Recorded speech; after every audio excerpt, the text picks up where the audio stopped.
Póngase usted bastante cómoda y cómodo y preste atención a esta entrevista porque bien lo decía Omar, cuando hablamos de dolor de cabeza inmediatamente uno piensa en que podría ser una migraña que está provocando esa molestia. La recomendación es que usted reconozca los síntomas y de ser necesario que consulte para que le ofrezcan el tratamiento adecuado. Esta mañana el médico internista, ya usted ha escuchado que lo hemos saludado, el doctor Manuel Rojas nos acompaña para conversar de distintos tipos de dolor de cabeza y además de sus causas. Recuerde que usted puede hacerle sus consultas en video a través de nuestro WhatsApp 6087-7777. Es importante que le baje el volumen al televisor cuando usted graba el video, que lo grabe de manera horizontal para que pueda verse mucho mejor, nos diga su nombre y de dónde nos está viendo. Así que 6087-7777, pero también puede hacer sus consultas en nuestro Facebook.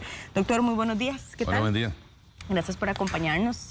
Ricos estos sillones, ¿verdad? Porque apenas hice el comentario. Son acogedores. Es verdad, son acogedores. Muchísimas gracias, doctor. Comencemos con el dolor de cabeza más común, que es la migraña. ¿Cuáles son las características que tiene la migraña? A veces hay que aclarar algo. Hay un sobrediagnóstico de migraña y la gente etiqueta todo dolor de cabeza crónico como migraña. Y eso es un error, ¿verdad? Y luego otra cosa interesante, antes de hablar de la migraña, es saber que a veces también la gente dice me duele el cerebro. Y el cerebro por sí solo no duele. Lo que duele son las estructuras que están alrededor del cerebro. Entonces pueden doler los vasos sanguíneos, los nervios intra y extracraneales y una serie de estructuras que están interrelacionadas, pero el tejido cerebral propiamente dicho no va a doler. Entonces no es válido decir me duele el cerebro, no es válido decir que todo dolor de cabeza crónico es migraña.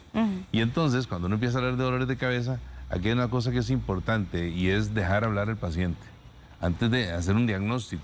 Porque es importante todas las características que le refiere a uno el paciente para ir haciendo una orientación diagnóstica. Y en esto es importante que el paciente le diga en qué condiciones empieza el dolor de cabeza, si el dolor de cabeza empieza en reposo, si es después de hacer ejercicio, si es después de pujar, estornudar o toser, si es al hacer cambios de posición, si el dolor lo despierta en la madrugada o el dolor se presenta solamente en el día, si tiene síntomas neurológicos agregados, es decir, que no solamente hay dolor de cabeza, sino que también tiene hormigueos, si tiene alteraciones sensitivas, alteraciones motoras, si el paciente tiene periodos de amnesia, si tiene cuadros convulsivos, si tiene una serie de síntomas que van haciendo que el médico vaya tratando de encajar el diagnóstico en algunas de las miles de causas probables de dolor de cabeza. Y aparte de eso, después viene una parte en que el médico debe interrogar. Y después de que el paciente ya ha hablado y que uno tiene más o menos un esquema de cómo el paciente le ha descrito el dolor, pues uno empieza a orientarlo, ¿verdad? Orientarlo con ciertas preguntas en cuanto a qué medicamentos está tomando, porque hay medicamentos que producen dolor de cabeza, qué enfermedades crónicas tiene de fondo, porque también eso puede generar dolor de cabeza, y así va haciendo un esquema mental. Entonces, después de eso, uno puede dividir, a grosso modo, dos grandes grupos de dolores de cabeza, lo que se llaman los dolores de cabeza primarios y los dolores de cabeza secundarios. Y los dolores de cabeza secundarios, que ahora más adelante los vamos a desglosar, son dolores de cabeza en los cuales existe una causa que genera en forma secundaria dolor de cabeza. Generalmente es alteraciones a nivel de las estructuras intracerebrales, hemorragias cerebrales, tumores cerebrales, etc. Pero eso lo vamos a discutir. Ahora nos vamos a los primarios y entonces cuando hablamos de los dolores de cabeza primarios, ahí hay dos grandes grupos. El principal, que es el de la migraña, que no es el más frecuente, y el de la cefalea tensional o dolor de cabeza tensional, que efectivamente es el más frecuente y que muchas veces se le etiqueta por ser crónico, por ser constante, como una migraña. Y el paciente llega, desde que llega donde el médico, doctor, yo padezco de migraña, y esto es un gran error. El gran error es que el paciente ya llegue autoetiquetado o etiquetado de migrañoso. Cuando el paciente le llega a uno, ¿cuál es el síntoma? Es dolor de cabeza, ok. Dolor de cabeza o cefalea, como se dice en medicina. Pero decir dolor de cabeza o decir cefalea es lo mismo. Y es como, yo le digo a los pacientes, eso es como que usted me diga que yo tengo una llanta. Bueno, sí, pero la llanta es de un avión, es de un carro, es de una moto. Pero es una llanta. Pero es una llanta, nada más. Pero no me está diciendo que sea específicamente migraña. Ejemplo, si usted me dice que ya tiene 4 llantas, tiene 2 puertas y el techo es curvo, pues ya yo empiezo a pensar en un Volkswagen probablemente, ¿verdad? Por la definición. Pero decir dolor de cabeza por sí solo no es migraña.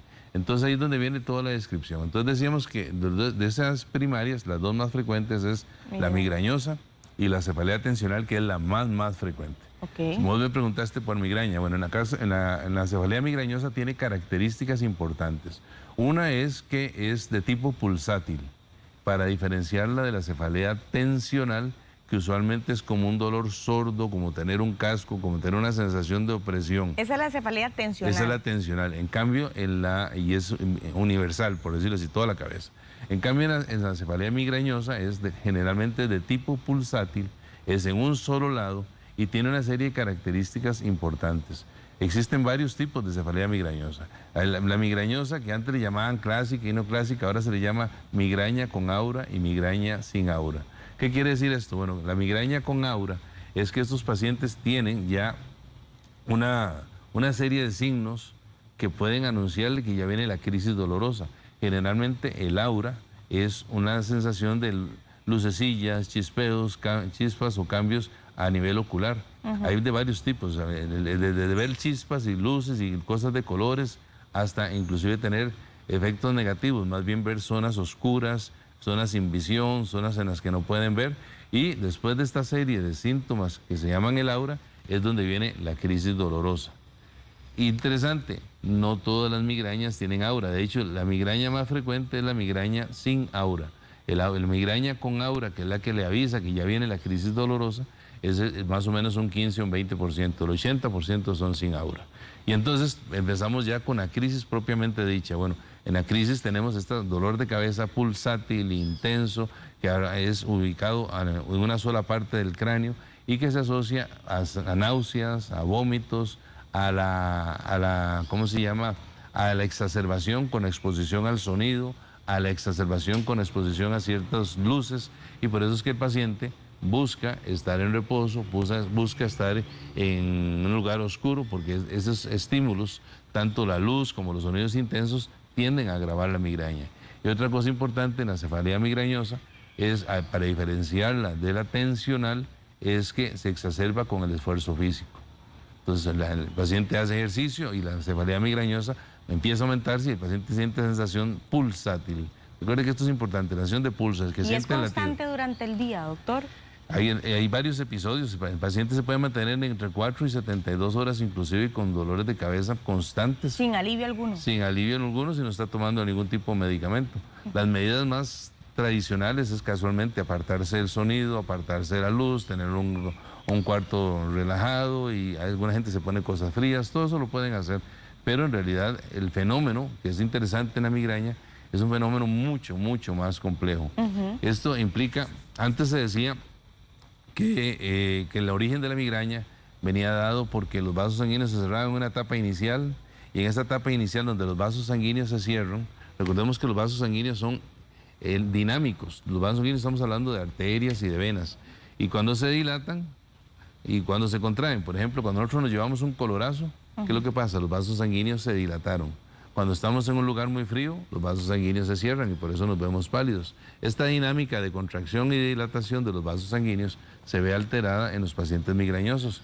Entonces antes decían, bueno, que la primera etapa era cuando se cerraban los vasos sanguíneos, y entonces eso justificaba el aura, las sensaciones, las lucecillas y de todo eso. De un momento a otro venía un fenómeno de dilatación, y ese fenómeno de dilatación era el que se asociaba con la parte dolorosa. Hoy por hoy las nuevas teorías dicen que el estímulo primario es un estímulo a nivel del tallo cerebral, del tronco cerebral. Ahí empieza el principal estímulo por una serie de condiciones que, dicho de paso, una de ellas también es una predisposición genética. En los migrañosos hay una predisposición genética. Bueno, entonces en el tallo cerebral, que es la base del cerebro, ahí empieza el primer estímulo. Y después viene una segunda fase, que es la alteración en la dinámica de la dilatación y la contracción de los vasos sanguíneos. Y esta dinámica es la que va a generar la crisis dolorosa, que después genera una tercera etapa, que es la etapa propiamente dicha dolorosa, que esa va mediado por nervios, fundamentalmente por ramas de un nervio que se llama el nervio trigémino, que es el famoso nervio que todo el mundo oye hablar de las neuralgias, de neuralgia del trigémino. Bueno, unas ramas de este nervio trigémino, que se llama trigémino porque tiene 3 ramas, la oftálmica, la maxilar y la mandibular. Bueno, ramas de este nervio son las que activan la crisis dolorosa, liberando una serie de sustancias que se llaman péptidos que generan dolor. Es por eso que tal vez la persona, perdón doctor, que se estripa tal vez esta parte de aquí, sienten en algún momento alivio porque empieza un dolor no solamente aquí, sino hasta en estas áreas. Va localizado exactamente en el trayecto del nervio trigémino, que va, como les decía, tiene una rama oftálmica, una maxilar y una mandibular, y generalmente todo lo que es mediado por el nervio trigémino va a liberar sustancias que se llaman vasoactivas, péptidos. Vasoactivas, ¿por qué? Porque tienen que ver con la dilatación y la contracción de los vasos sanguíneos. Entonces, esta alteración en la dilatación y la contracción de los vasos sanguíneos intra y extracerebrales va a generar la crisis dolorosa. Doctora, entonces usted decía que tenemos los dos tipos de dolor de cabeza primarios, que sería entonces por migraña, que era lo que estábamos tratando de diferenciar cuando sí sé que es migraña. Usted decía que es pulsátil, que es constante, que puede permanecer de 4 a 72 horas, pero si es tensional, si no es de migraña, si yo no estoy sintiendo esas pulsaciones que usted dice, entonces, ¿cómo hago para diferenciar que sí es tensional y no migrañosa? Fácil, por historia clínica es muy fácil de diferenciarlos, porque dijimos que uno es pulsátil, en cambio en la cefalea tensional, que dijimos es la más frecuente, es una sensación de casco, como tener una sensación de presión en el cráneo, es una presión constante, bilateral, más ubicado sobre todo a nivel a nivel occipital, que es la parte posterior. Esa sensación es una sensación como de opresión, no tiene usualmente náuseas, usualmente no tiene vómitos, no tiene los fosfenos, las chispillas, las lucecillas, esto no lo tiene la cefalea tensional. Y dentro de la cefalea tensional también existe una serie de condiciones que uno puede valorar en el paciente, el tipo de personalidad del paciente. Realmente son pacientes o depresivos, o obsesivos compulsivos, meticulosos, estresados, que son los que más tienden a tener este tipo de dolor de cabeza, que usualmente se prolonga más en el tiempo. Generalmente los cuadros migrañosos son como en crisis, pueden hacer hasta varias crisis en un día, pero realmente la cefalea tensional es como más sostenida. Y como decía, no tiene otras alteraciones de tipo neurológico, no va a tener hormigueos, no va a tener alteraciones sensitivas ni alteraciones motoras, que sí se pueden dar en algunas variantes de la enfermedad migrañosa. ¿Es menos peligrosa que la migrañosa o ambas tienen el mismo porcentaje, digamos, de peligrosidad? Si uno se pone a analizar, propiamente dicho, la migraña per se sí tiene más riesgo de complicaciones, porque existen varias variantes de migraña. Por ejemplo, no solo la migraña pulsátil, existe una migraña que se llama migraña hemipléjica familiar. Hemipléjica quiere decir que puede producir parálisis de la mitad del cuerpo o alteraciones en la sensibilidad del cuerpo durante una crisis migrañosa. Y se llama familiar porque hay varios familiares que pueden presentar síntomas parecidos. Imagínense qué susto es que a mí me duele la cabeza y de un momento a otro siento que no siento, valga la redundancia, siento que no siento la mitad del cuerpo. Claro. Lo que primero que pensás es que tenés un derrame, en vez de pensar que pueda tener una migraña hemipléjica familiar, pero eso lo asusta. Pero también en crisis severas de migraña pueden existir inclusive infartos, lo que se llama isquemia cerebral, pequeñas lesiones infartadas a nivel de cerebral que se llaman infarto migrañoso. No es lo usual, no es lo frecuente, pero es una parte de las complicaciones que uno puede ver en pacientes que tienen migraña. Y también existe otra migraña que es la migraña oftalmopléjica, que es una migraña que altera uno de los nervios que tiene que ver con la movilidad del ojo. Entonces imagínense también qué sustos tener dolor de cabeza y que en un momento otro el ojo está desviado o que no lo puedo mover.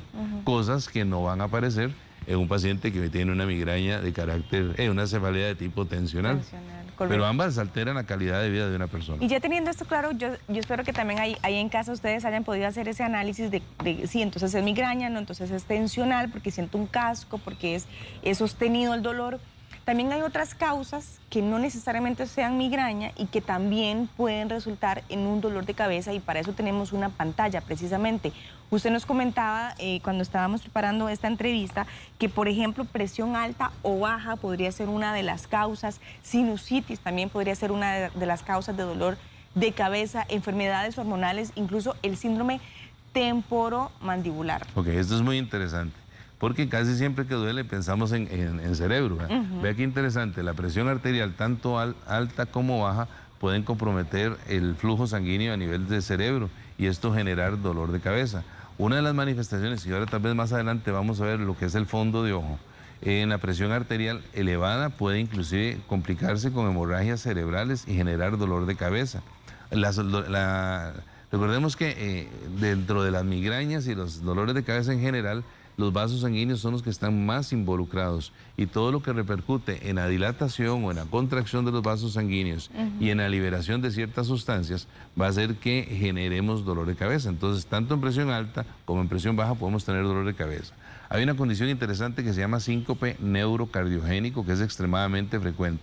Son pacientes que tienden a sentirse aturdidos, sobre todo si hace calor, si están en un lugar muy encerrado, si después de hacer ejercicio, sobre todo si no tienen una hidratación adecuada, y una de las manifestaciones del síncope va a ser dolor de cabeza, una sensación de aturdimiento, lo que la gente en el campo le llama sentirse dundo, sentirse aturdido. Puede ser un cuadro de síncope neurocardiogénico que usualmente cursan con presión arterial baja y que a su vez una de las manifestaciones es el dolor de cabeza y también los mareos con los cambios de posición. Vea qué interesante también esto que acabo de decir, dolores con los cambios de posición. Esto es un signo de alarma. Tener un dolor de cabeza que se exacerba o que varía con los cambios de posición nos puede implicar que podemos tener una lesión intracerebral y no ser un dolor de cabeza común y silvestre.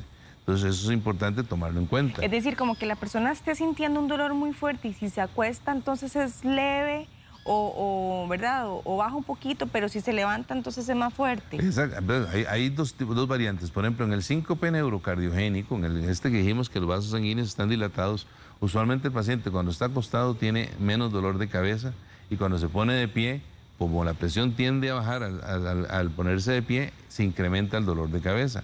Pero también existe otra condición al revés, que es hay pacientes que no pueden estar acostados totalmente porque les duele la cabeza y la única manera que no les duele la cabeza es estar de pie. Esto podemos verlo en lesiones que se llaman lesiones de la fosa posterior del cerebro, donde inclusive puede haber un mecanismo de válvula que puede ser por quistes o inclusive por tumores intracerebrales. Entonces, el tener un dolor de cabeza que varía con las posiciones, es importante que el médico lo valore en forma urgente, sobre todo por neurológico, porque pueden estar asociados inclusive a tumores de fosa posterior. Cuando mencionamos ahí sinusitis, bueno, una cosa interesante también que cuando uno habla de dolores de cabeza es que uno debería imaginarse una línea para saber hasta dónde es cabeza y dónde no es cabeza para efectos de dolores. Y se dice que en los dolores de cabeza uno establece una línea entre el rabillo del ojo y el oído. Entonces, lo que está de esa línea para arriba se puede considerar dolor de cabeza. Lo que es de esta línea entre el ojo y el oído, de ahí para abajo, se considera dolor cráneo-facial. Es decir, hay otras causas, entre ellas causas odontológicas, neuralgias y demás, que generan dolor, más bien dolor facial y no dolor de cabeza. Y si es en la parte posterior, pues entonces estamos hablando de dolores de cabeza de tipo occipital que pueden estar asociados a problemas musculares o contracturas cervicales. Pero si nos dedicamos a dolor de cabeza, estamos hablando de esta linecita para arriba. Entonces ahí mencionábamos problemas hormonales. Ve qué interesante también. Ahí decía hormonales. ¿Qué hormona puede producirnos dolor de cabeza? Por excelencia, la prolactina. La prolactina es la hormona que tiene que ver con producción de leche durante la lactancia. Y al aumentar, pues favorece la producción de esto. Bueno, tanto en hombres como en mujeres, la prolactina puede subir sin estar dando de mamar, sin estar en la lactancia. Y esto se puede asociar a tumores cerebrales productores de prolactina. Y estos tumores cerebrales productores de prolactina están en una parte del cerebro, en la base del cerebro. Hay una estructura que tiene esta forma que se llama silla turca. En la silla turca está la hipófisis. Bueno, resulta que ahí se produce la prolactina. Si hay un tumor productor de prolactina, la prolactina cuando aumenta, una de sus condiciones, aparte de irregularidad en el ciclo menstrual, de alteraciones en el deseo sexual, es producir dolor de cabeza. Entonces uno cuando tiene pacientes con dolores de cabeza crónico, no está de más, tanto en hombres como en mujeres, medirles prolactina. Y más si la mujer le dice que tiene turgencia mamaria o secreción, hay que ir a buscar un prolactinoma. Se llaman así prolactinomas. Y es interesante, la mayor parte de los prolactinomas en mujeres son microscópicos. Es decir, no requieren aborde quirúrgico, sino que se manejan médicamente frenando los niveles de prolactina. Pero en hombres puede haber macroprolactinomas, es decir, tumores más grandes, y los tumores más grandes producen efecto de masa, ocupan espacio. Y vea qué interesante, si tenemos la silla turca, ¿y qué es lo que está encima de la silla turca? Está lo que se llama el quiasma óptico, que es donde pasan los nervios ópticos. Y entonces un tumor de silla turca puede darte dolor de cabeza y puede dar alteraciones visuales. Esa combinación de alteraciones visuales, dolor de cabeza y ojalá turgencia mamaria o disminución de deseo sexual, lo hace a uno buscar un paciente que tenga alteraciones en la prolactina. Doctor, incluso más adelante vamos a hablar sobre los tratamientos y cómo se podría de alguna manera aliviar y qué tan peligroso puede ser cuando dejamos pasar un dolor de cabeza, pero quisiera comenzar con el video de una televidente. Ella se llama Liliana Mora, tiene 54 años, la saludamos doña Liliana, y ella tiene una consulta sobre un dolor que presenta en el área de la frente. Vamos a escucharla. Buenos días, doctor y Tais. Mi nombre es Liliana Mora, tengo 54 años. No tengo ninguna enfermedad que creo que me afecte, nada. Siempre he sido muy saludable. A mí siempre me duele mucho la frente, del lado izquierdo. No sé si será migraña o jaqueca o será algo. Quisiera hacer esta consulta, doctor. Muchas gracias y buen día. No tiene ninguna condición. Gracias a usted, doña Liliana, por su mensaje. No tiene ninguna condición, 54 años, y es del lado izquierdo. Frontal, dijo, más que todo, ¿verdad? Recordemos que los huesos frontal, los dos maxilares, son huesos huecos, son como las cajas de resonancia de una guitarra. Lo único que tienen que tener es aire. Y cuando tenemos acúmulo de secreciones, sea en forma aguda o en forma crónica, que es lo que se llama sinusitis aguda o sinusitis crónica, podemos generar dolor a ese nivel. Pero también pueden existir calcificaciones dentro de los senos paranasales, pueden existir osteomas, pueden existir quistes, cosas que pueden generar dolor de cabeza. Evidentemente hay que estudiarlo. Otro dolor de cabeza, que ahora que me acuerdo de dolores de cabeza, hay un dolor típico frontal, es el famoso dolor de cabeza por helados, así le llaman. El dolor de cabeza, cefalea por helados. ¿Por helado? Sí, por helado, el frío. La gente come algo muy frío, de un momento y siente que se le subió. Bueno, se sube generalmente a esta zona frontal y es por fenómeno de vasoconstricción. Los vasos sanguíneos se cierran ante el frío y generan esta sensación horrible de que se le subió un dolor y se le focaliza en el seno frontal. Son parte de los dolores de cabeza extraños. Hay otro dolor de cabeza que se llama el dolor de cabeza de la comida china, sin ánimo de criticar a la comida china, pero la comida china tiene una cuestión que se llama glutamato monosódico, que se usa mucho para exacerbar el dolor. Hay gente que es especialmente sensible al glutamato monosódico, y entonces resulta que comen esto y 30 minutos después tienen una sensación de pesantez en la nuca, debilidad en los brazos y dolor de cabeza. Y es en gente que es genéticamente sensible al glutamato monosódico y genera dolor de cabeza, y por eso la gente le llama el dolor de cabeza de la comida china. No, y que sabemos que además este ingrediente lo utilizan en otro tipo también de platillos también. Entonces es importante que lo sepamos identificar, glutamato monosódico. Y existe otro, el dolor de cabeza del hot dog, también le llaman así. ¿Por qué? Porque algunos ¿cómo se llama? Embutidos tienen nitrito de sodio. Y este nitrito de sodio también es capaz de generar dolor de cabeza. Entonces, qué interesante, dolor de cabeza por helados, por el dolor de cabeza tipo hot dog, y el otro de comida china, así le llaman. Doctor, pero en el caso de doña Liliana, que ella dice que es constante, que todo, ¿qué debería hacer ella entonces? Inicialmente una valoración médica. Recordemos que el médico debe orientar qué tipo de exámenes se debe hacer. No todos los pacientes son tributarios de que me duele la cabeza y tengo que hacerme un TAC de cerebro o una resonancia. Muchas veces uno puede hacer un diagnóstico con un examen físico y neurológico adecuado. Y ver también, aquí lo mínimo que debería empezar es con una radiografía de senos paranasales, para ver si los senos paranasales están normales, si hay alguna otra cosa de fondo, y ver si hay otro síntoma o signo neurológico que uno pueda encontrar en el examen físico que lo oriente a otras cosas. De momento, si la persona está constantemente con este dolor, ¿usted recomienda que se tome algún...? Puede tomar cualquier analgésico, eso le puede dar alivio. Una cosa interesante también es que uno no debe abusar de los analgésicos. Si la persona se acostumbra a estar tomando ergotamina, derivados de la ergotamina para el dolor de cabeza, también ese tipo de medicamentos a la hora de suspender puede dar efecto de rebote por suspensión del medicamento. Entonces, las dosis analgésicas son buenas, usted las tome una, a los 60 minutos tal vez me tuve que tomar otra y desapareció, está bien, pero si el dolor es constante, algo está pasando. Entonces, lo mínimo que debería empezar con esta señora por la focalización es con radiografía de senos paranasales, y ahí el médico después va, de acuerdo a lo que encuentra en el examen físico, orientando qué otros exámenes necesita. Tenemos otro video, doctor, de una televidente también con dolores de cabeza diarios. Buenos días. Buenas, yo padezco de muchos dolores de cabeza, prácticamente son diarios.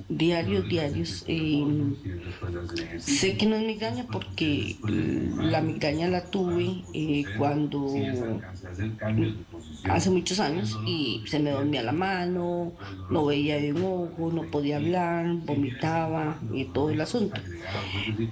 Ahora es solo de atrás hacia adelante. Me hicieron un electro y y bueno, ahí salió aneurisma, no, disritmia. Y me han dado un TAC que todavía no me han dado, ¿verdad? Pero... Una disritmia, es lo que dice ella. ¿Qué es eso, doctor? Ok. Tanto el cerebro como en el corazón existe la posibilidad de que exista actividad eléctrica anormal. Cuando hablamos de una arritmia cardíaca es porque hubo actividad eléctrica anormal en el corazón.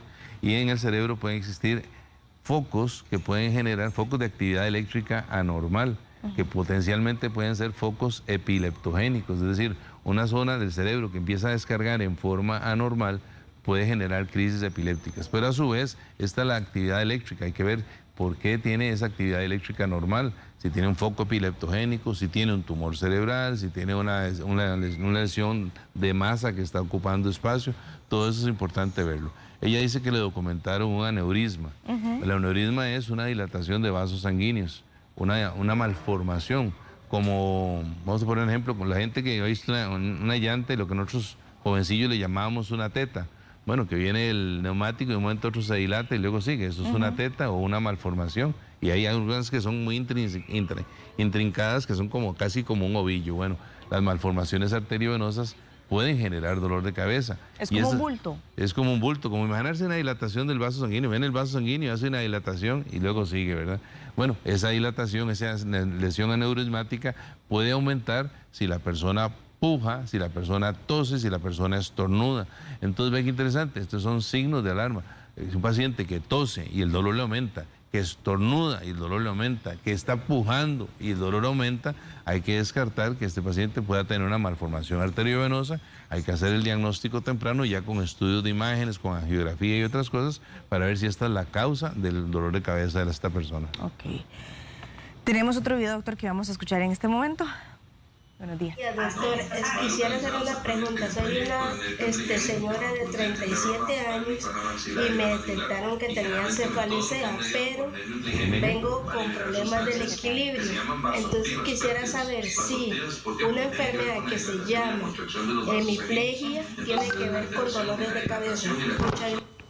Bueno, aprovecho también para agradecerle a todos los que están enviando sus videos y recordarles que le bajen por favor el volumen al televisor porque se nos complica a veces un poquito escucharle a nuestro televidente lo que desea consultarle al doctor. Entonces le bajan el volumen al televisor por favor y así le podemos escuchar. Dice que tiene 37 años, que tiene cefalea, según lo que le entendí, y que además está preguntando si la relación que hay entre una enfermedad que se llama hemiplegia con dolor de cabeza. Hemiplegia, perdón. Ok. Aquí hay que ver varias cosas. Signos de alarma, dolor de cabeza es una cosa, pero el dolor de cabeza asociados a síntomas neurológicos es un signo de alarma todavía mayor. Existe una variante de la migraña, que es la migraña hemipléjica familiar, inclusive porque se dan familias. Estos pacientes tienen dolor de cabeza y tienen alteraciones sensitivas e inclusive motoras en una mitad del cuerpo, que realmente es transitoria, que es reversible, pero se llama así migraña hemipléjica. Hemi quiere decir mitad, pléjica, que no la puede mover. Y entonces es una condición también relativamente frecuente y que se dan familias. Pero también hay que ver si es al revés, si es un dolor de cabeza no migrañoso por las características que refiere y que este dolor de cabeza no migrañoso le está dando datos de lateralización neurológica, como lo puede pasar en una lesión de tipo tumoral. Un tumor que vaya creciendo, prende a dolor de cabeza y a su vez va a afectar cierta zona del cuerpo, comportándose como si fuera un derrame, ¿verdad? Altera la sensibilidad y demás. Entonces, todo paciente, antes de etiquetarlo como una migraña hemipléjica familiar, hay que sentarse con calma para que la persona le describa a uno las características del dolor. Si es pulsante, si es sordo, si se agrava cuando se acuesta o se le incrementa cuando se pone de pie, porque todo esto lo usa el médico para tratar de establecer diagnóstico y ver qué exámenes de gabinete que se llaman, es decir, de imágenes, se pueden requerir para hacer un diagnóstico. Bueno, en el caso de ella es importante estudiarla. Ok, tenemos otra consulta en video, doctor, que vamos a escuchar.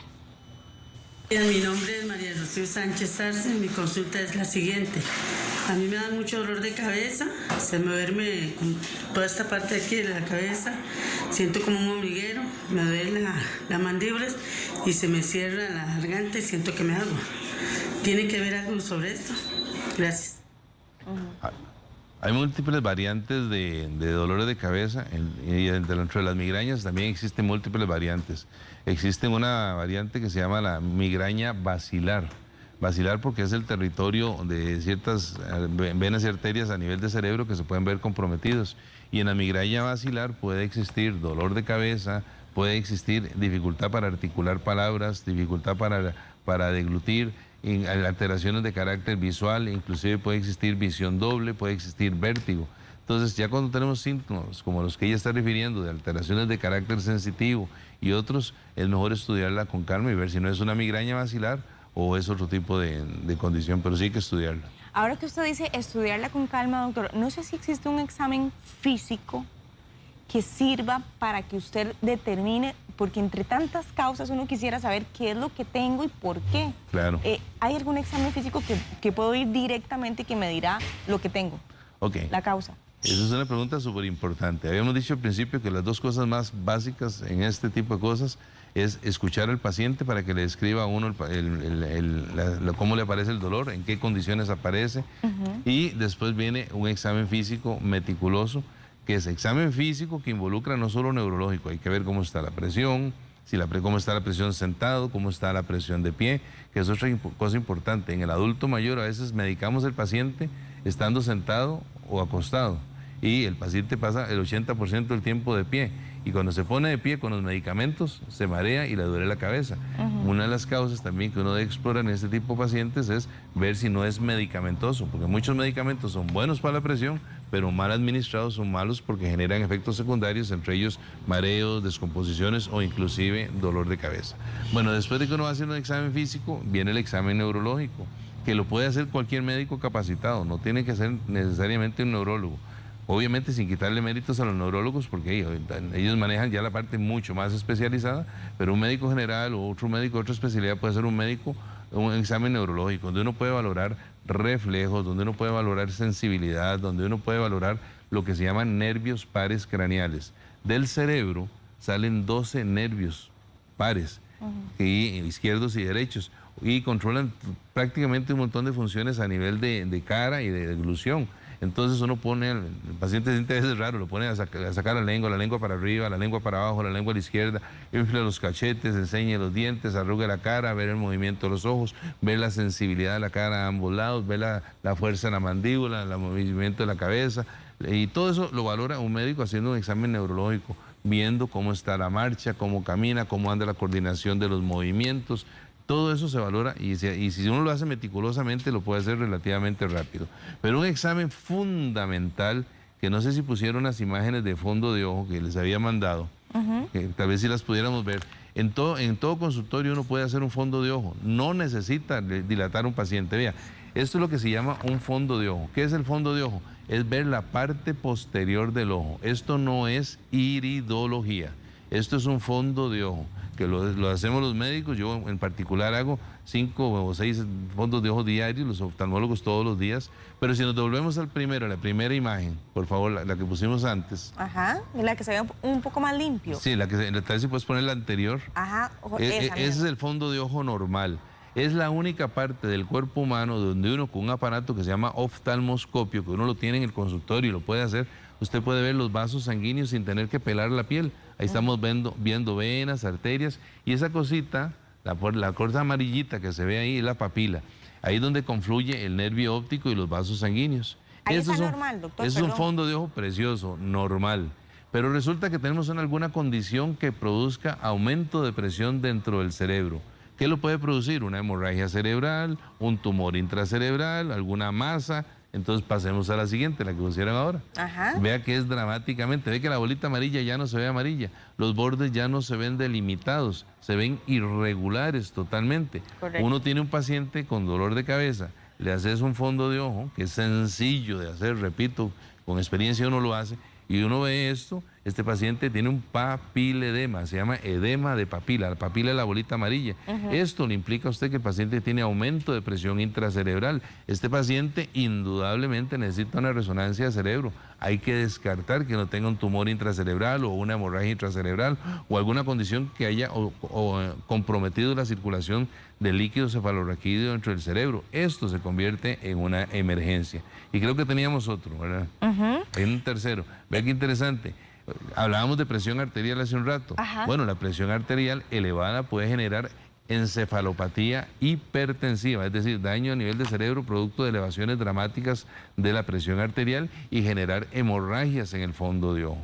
Y uno ve hemorragias en el fondo de ojo y entonces uno ya puede decir, bueno, este dolor de cabeza probablemente es producto de estas múltiples treponazos de presión arterial que en el paciente le han producido hemorragias en el ojo y no infrecuentemente probablemente tenga ya enfermedad vascular cerebral por microinfartos o microderrames productos de elevaciones dramáticas de la presión arterial. Así que el fondo de ojo, que es un examen, repito, relativamente sencillo de hacer, fácil de hacer, con un oftalmoscopio en el consultorio y que debe ser parte del examen neurológico de un paciente, es fundamental. Esto lo orienta a uno más el examen físico, más la historia clínica, a ver qué examen le vamos a pedir a ese paciente. Dice muchísimo, además, para la Para mí es inconcebible valorar a un paciente con sintomatología neurológica y no hacerle un fondo de ojo.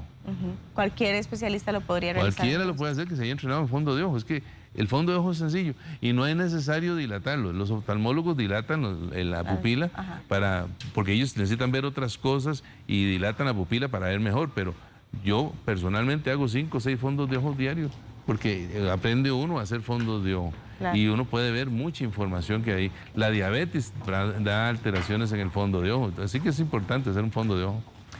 Doctor, muchísimas gracias por su tiempo. Yo creo que también a todos en casa y a nosotros también aquí nos queda un poco más claro el panorama. Y ustedes siempre han dicho que uno no tiene que aguantar dolor, que debería una persona alarmarse de por sí ya cuando tiene el dolor. Claro, es que vea qué interesante, esto es como cuando tenemos el carro y el carro cualquier sonidito que tiene ya usted no se lo aguanta, 10 minutos después está donde el mecánico porque le suena. En cambio en el organismo nosotros nos acostumbramos a todo, no, mañana voy, mañana me duele aquí. Uno no le presta la misma atención al cuerpo humano que a un carro. Hay una cefalea también que se me olvidó mencionar que se llama la cefalea en clúster, que es una cefalea todavía más severa, es un dolor de cabeza que también es muy frecuente, que se asocia también a dolor de cabeza, a lagrimeo, a secreción nasal y que es extremadamente frecuente y en crisis como cetazos.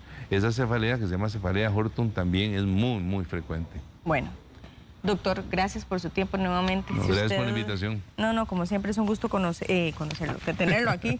Lo que quería conocer era las medias, de qué las traía hoy. ¿Eso es Iron Man?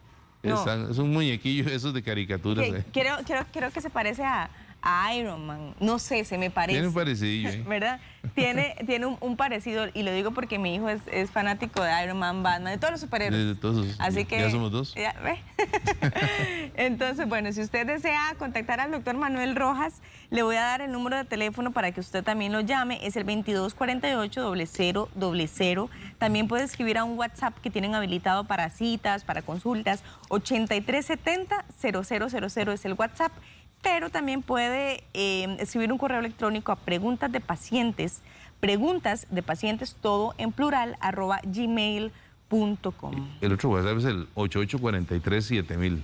8843-7000. El que está ahí no. Ese sí también, pero el que más usamos es ese, 8843-7000. 8843-7000, entonces. Ahí ya lo están llamando, doctor. ¿Ya empezaron?